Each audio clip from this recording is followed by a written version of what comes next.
Right, welcome to Tales from the PowerAge Live. And if you are watching this for the first time, you're watching us for the first time, welcome to our live channel. There's loads of live videos on here. You may be part of this now because you've seen a bunch of our live videos from back to the beginning, which we're talking about tonight. Please give us a sub on the other channel. Give us a subscribe on this one too, which you will have done already if you haven't already. Get involved in the comments, like, ring the house bell, and tell us what you think of the day or the live stream that you'll have seen. All right. Now, just before we move on, if you've not seen the other channel, this is where we talk about rock and metal from the 70s, 80s, and 90s. We think, well, actually, we are. We're the #1 podcast for rock and metal. And I'll tell you one thing: 1.6 million views isn't wrong. So give us a look, give us a subscribe, and watch some of our old stuff. If you hang on to the end, we'll put some links to some of those episodes on for you. Make it easy. Yeah, let's do that. Okay, cool.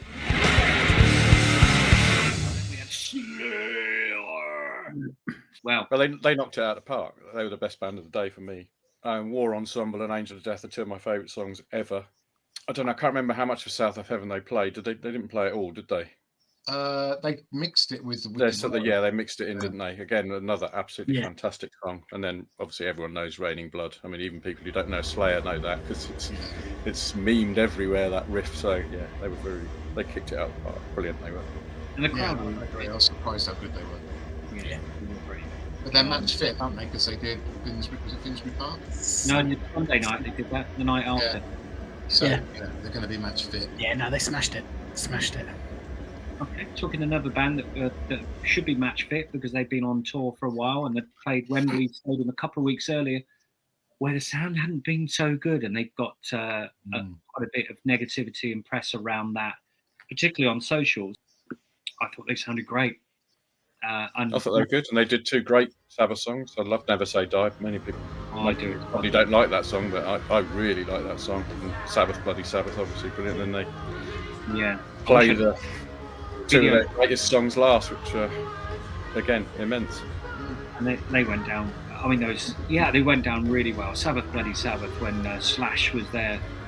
The only thing we didn't like about that, and I've just remembered it on the day, was they started this bit on the piano, and we thought, what on earth is he doing? What are they going to go into? I was saying, oh, good, a ballad at the biggest metal do I've done. I'm not one of them. There was something we'd not heard before. It was a bit weird. Welcome to the Jungle, Paradise City. I thought Axel did very well, really good. Yeah, he was good. He was really good, and clearly enjoying himself as well. You know, he's really. You know, it's nice to see him enjoying the game and being part of it, which is brilliant.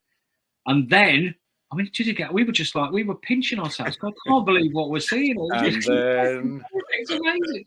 And then Metallica come out. Oh my gosh! And look at 4 of those songs that they did, just bonkers. Wow. That was insane. And he thought Metallica. Well, by this time, in Tales from the PowerAge HQ, Gav's shed office, it was all going pretty nuts because we're encouraging Dill and he's sending us like just a video from each band. We were like a well-oiled machine with the emphasis on being well-oiled. And we're quite refreshed by this point. We've got. We get Hole in the Sky. We'd got the Hole in the Sky over like a couple of hours before they before it went live streaming. Yeah. And that went absolutely mad, went stratospheric. And the feedback. So we're really buzzing because we're getting people thanking us left, right, and centre, and like, oh, thank you so much. Can you send us support? We want to see more. But when we saw this on the big screen, I thought this was one of the covers of the day. This one I thought was really good. Metallica opened up. I thought because Metallica do a cover so well, don't they? Most of my favourite Metallica songs are covers. From back at Garage Days Revisited and that, they're just brilliant. Brilliant. I thought they opened up superbly, and then they basically then played my favourite Metallica songs. So thanks for that. Creep and Death and Queen of Love. I just love them. It's like, they're just playing that for me. So yeah, set list wise, I thought they absolutely smashed it. I didn't know Johnny Blade though. That's the only one. No, I didn't know. Other songs I didn't know. Never Say Die, apparently. Yeah, it's not one of their most acclaimed albums, is it? Because they were having lots of problems with drugs, and it's well documented around the time. So, but so there you go. it's unusual that they knew the main band were only going to do, Black Sabbath were only going to do 4 or 5 songs. So there were plenty of classics they could have done, but sometimes chose kind of obscure stuff, which is really cool. But that's cool. It shows they love the deep cut stuff, which as a real fan, that's what you love to see. And from a Metallica perspective, if you asked, you could have probably maybe put Leper Messiah in this mix, but you could have said, put your 4 songs that you want Metallica to play. When they played Battery, I was incandescent with happiness. It was brilliant. And that finished, then Master of Puppets. We've just it was brilliant. You could argue the bass at the beginning of Whom the Bell Tolls is very Geezer Butler, isn't it? There's definitely a through line of inspiration there. Definitely homage, for sure. I thought they were brilliant. For me, take Black Sabbath and Ozzy out of this. Metallica were the best band of the day. They absolutely smashed it. Me too. As soon as we're seeing them 3 times next year. Yeah. It is brilliant. So, was he gonna turn up? Was he gonna play? Would he be able to sing? Well, of course he would. He was going to miss this opportunity, and he came out of the stage like a returning hero. It's like Mark Antony riding back into Rome on his white horse. It was bloody brilliant. So, and the one thing I would say, which you probably didn't get on the TV, the love for Ozzy in the stadium, and everyone willing him before he even sang his first note, willing him, come on, Ozzy, you can do it. I think that did come across, actually. I think the crowd were doing everything he was doing, because all he could do was this, because he was sat down, the crowd were really good. Yeah. But he was, there were a lot of people crying around this. Yeah. Certainly during Mama I'm Coming Home, they kept panning to the crowd, and there's so many people in tears. I thought that was brilliant. It was fantastic. It's not one of his most famous songs, but it really worked, didn't it? Because he's coming home, and it was really poignant. He was creaking as well, Gav. His voice was. I think of all the songs, they were great. That one, he was creaking a little bit, almost like he was struggling to sing because of the emotion of it. It was clearly really, he's had a tough few years, right? And he's doing what he wanted to finish his career on, which was lovely. As far as the set list, again, for me, that's the perfect set list. It's got everything. They're not my favourite songs, but that is beautifully put together. I think I called early to Gap. I was saying, Mama, I'm Coming. It's got to be Mama, I'm Coming Home. It's just going to be amazing. Emotion came across from Ozzy, because if there's one thing that Ozzy is, as many things people say he is and have over the years, the one thing is he's lovable. He's such a lovable guy. He's such he's a genuine guy, which is, I think, why he's appealed to the whole world. Which is why he's a lovable rogue, isn't he? He's a lovable guy. He's an honest guy. He may be too honest. He's a really honest guy, and I think lots of us, you see yourself in him because he's such an honest, great guy, and he so wanted to rock out for his fans. One thing Ozzy loved is his fans, and he couldn't, and it really got us. With us 3 in the shed, great tracks, but he was desperate to stand up. He really was. You could tell he was so desperate to stand up. But he was smashing it, especially the early songs. He was hitting the vocal, and we were a little bit. We thought, what's it going to be like vocal-wise? And it was really good. And he did himself proud. I thought he did slightly better on the stream than it was live, but we won't go into that. In between the sets, there were a number of videos that they've been put together, and it was all very Ozzy orientated, and they were hilarious. So there was stuff. I mean, the crowd was literally rolling around laughing. There was stuff like Madonna's Vogue video coming on, and there's Ozzy in the background doing voguing. And they were, we did them on tour, years ago. Yeah, there was a CK1 advert for the perfume, and they're going around with this really trendy advert, and then Ozzy's sat there having a crap on the toilet, and of course everyone loved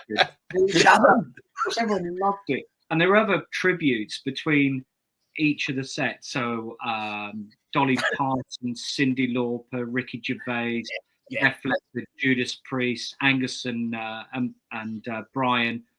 Just one after it was just so sweet. Everyone playing tribute to Oz and Black Sabbath. So Ozzy went down an absolute storm, and then of course, what could you serve up as the absolute main course on the back of everything that preceded it? And of course, it was Black Sabbath. So there was a brilliant video, and not unlike Maiden a week ago, where they did the old pubs and stuff that they used to play and a lot of the history. And then the lights went down, and these red lights started going around behind the drum riser, and they launched into War Pigs. It's probably my favourite Black Sabbath song. Yeah, absolutely brilliant. Priests have done a version of it, haven't they? The Priests have done a tribute version of it. Really good. Which was amazing. And I was worried, can Bill keep up? Is he going to be able to do it? And there's a little drum fill quite early on in War Pigs, and again in the crowd, he got it, and the crowd just, the roar for Bill was so sweet. It was brilliant. It was, oh, come on. You definitely can hear that on their live stream. Yeah. So cool. And then they went on to NIB, and it would be wrong not to mention Geezer and Tony are absolutely faultless. I mean, they're like spring chickens on that stage. They're amazing. Geezer especially. He's brilliant. He looks great with grey beard and grey hair, doesn't he? That looks brilliant. So he looks so cool. So yeah, good opportunity for Geezer to show off and show what a brilliant bass player he is. And then finishing off with Iron Man, and then Paranoid at the end, which of course they've always finished with a huge fireworks show at the end. Now there was a little bit of controversy at the end because the live stream finished apparently right after the song finished, and there was a bit of complaining that the band didn't get together at the end, where they all falling out. But Geezer had run backstage. It's all over Facebook. Yeah, well, Geezer had run backstage to get a cake for Ozzy. Yeah, I know. I've seen it since. Yeah, it looked like it just buggered off. Yeah, and they hadn't. Any other thoughts around Black Sabbath, though? I just think when it was first announced, like you said, I thought that so far-fetched that it's actually going to happen. You know, with all the bands, all the management, help. Yeah, it's utterly ridiculous that they managed to pull this off, to be honest. The fact they pulled it off, and the fact it was so bloody brilliant. You know, kudos to everyone. Kudos to Tom. Yeah. Aaron. You know. It's just brilliant, and the fact that they put these other things in the town around it just makes you proud. Makes you proud to be a Brit. I think I didn't necessarily believe that Ozzy Osbourne would be in a position, because he's not been a well guy. No. I didn't think at any point that he would appear to sing, to actually vocalize. I thought he'd be at the stadium. And we were all a bit worried. I thought he'd be at the stadium, and I thought he might make an appearance. But I honestly, that was brilliant that he could do that. It's too often you get tributes to be it a band or to a person. You get tributes after the event, after they passed away, and it's always, you know, with great sadness. So to actually be able to pay tribute, all of us, whether we're sat in our TVs or at the show, to be able to pay tribute to an absolute legend, really brilliant. It's so emotional in the right way.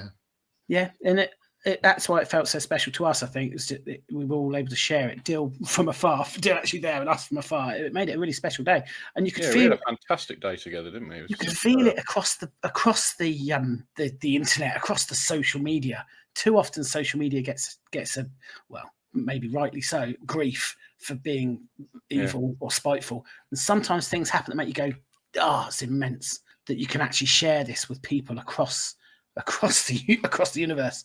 Be it, you know, whatever country you're in, sharing this, it was amazing. And it's really nice to pull that off, as you said. Well, you put a few clips together, didn't you? Should we show you a little clip? Great segue, Gav. It's a brilliant segue. Yeah, actually. Yeah, so we were working away trying to get everything up on YouTube, and as Jam said, we were getting a load of sugar from everyone from all corners of the earth, including Iran at one point. Yeah, I saw that one. Let me just show you the kind of stuff. Yeah, it's just a snippet, just an example.